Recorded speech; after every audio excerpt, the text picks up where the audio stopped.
Magsisimula na ang klase sa darating na buwan ng Hulyo para sa school year 2024 to 2025. Ito'y matapos aprobahan ni Pangulong Ferdinand Marcos Jr. ang unti-unting pagbabalik ng school days sa traditional arrangement.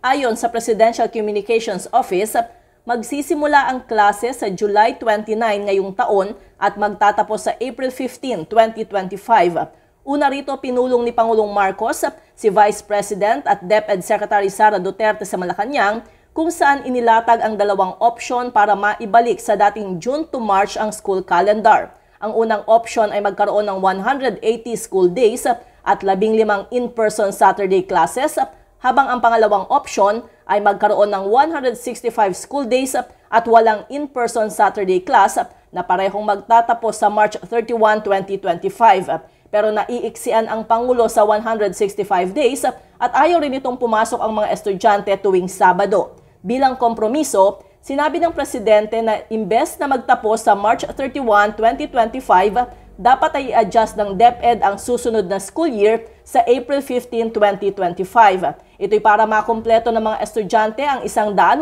araw nang hindi kailangang pumasok tuwing Sabado. Kaya para sa school year 2025 to 2026, babalik na sa June 2025 ang pasukan at magtatapos ng March 2026 o ang dating tradisyonal na school calendar.